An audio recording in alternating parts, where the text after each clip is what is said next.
দর্শক, ফিরতি যাত্রার আরও খবর জানাতে চাই। আমাদের সহকর্মী কমলাপুর রেল স্টেশনে আছেন স্বপ্নিল, শাহরিয়ার, শিশির এবং সিরাজগঞ্জে আছেন হীরকগুণ। শুরুতে শিশিরের কাছে যেতে চাই। শিশির, ঠিকঠাক মতো আজকে সারাদিনের ট্রেনগুলো আসছে কিনা, এবং যে ট্রেনগুলো আসছে নিশ্চয়ই যাত্রী বোঝাই হয়ে আসছে, আপনি কেমন দেখছেন সেখানে?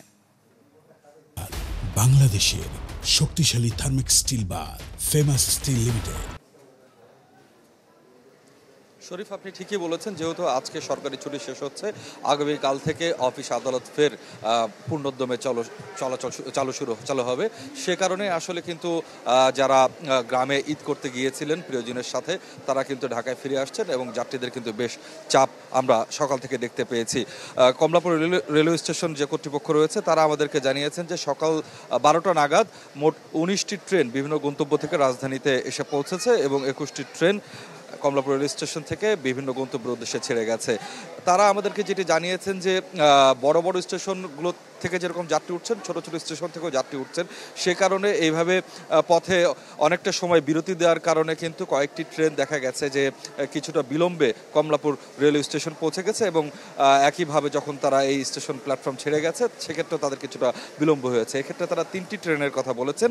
একটি হচ্ছে রংপুর এক্সপ্রেস, একতা এক্সপ্রেস ও বুড়িমির এক্সপ্রেস। এই 3টি ট্রেন আসলে দেরিতে এই কমলাপুর রেলওয়ে স্টেশনে এসে পৌঁছেছে এবং দেরিতে এখান থেকে ছেড়ে গেছে।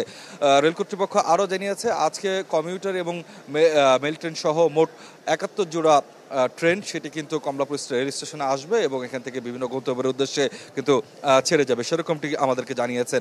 আর ট্রেনের ছাদেও আমরা কোনো ক্ষেত্রে কয়েকজন যাত্রীকে দেখেছি। রেল কর্তৃপক্ষ বলছে যে তারাও আসলে ছোট স্টেশন থেকে নিষেধ করা সত্ত্বেও অনেকে উঠে গেছেন এই ট্রেনের ছাদে। আর যাত্রীদের ভিড় আজকে সারাদিনই একই রকম থাকবে বলে কিন্তু রেল কর্তৃপক্ষ আমাদেরকে জানিয়েছে। শরীফ, শিশির, আপনাকে ধন্যবাদ। হীরকের কাছে জানতে চাই, ঢাকায় আমরা বেশ চাপ লক্ষ্য করছি সকাল থেকেই, তো ফিরতি যাত্রায় সিরাজগঞ্জের চাপ কেমন দেখছেন আপনি?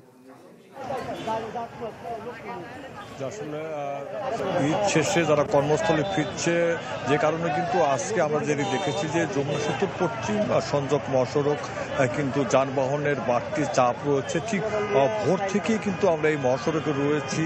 একই চিত্র কিন্তু সকালের যে চিত্র এখনও কিন্তু সেই চিত্র রয়েছে। যদি আপনাদের একটু দেখাই, আপনি দেখতে পারবেন যে ঠিক উত্তরবঙ্গ থেকে কিন্তু যে যানবাহনগুলো ঢাকায় যাচ্ছে, সেখানে কিন্তু যে প্রতিটি বাসেই কিন্তু আসলে উপচে পড়া ভিড় রয়েছে এবং যাত্রীবাহী বাসের পাশাপাশি আমরা যেটি দেখেছি যে খোলা ট্রাক, সেখানে motor cycle, private car, microbus, যে যেভাবে পারছে সেভাবেই কিন্তু তারা ঈদ শেষে কর্মস্থলে ফিরছে।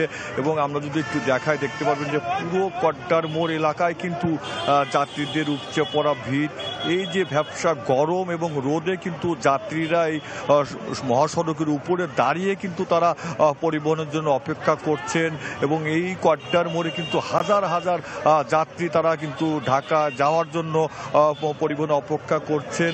বিশেষ করে আমরা যেটি দেখেছি যে যমুনা সেতুর পশ্চিম পাড় থেকে ঠিক হাটিকুমরুল পর্যন্ত কিন্তু এই মহাসড়কটি 4 লেনে উন্নীত করা হয়েছে।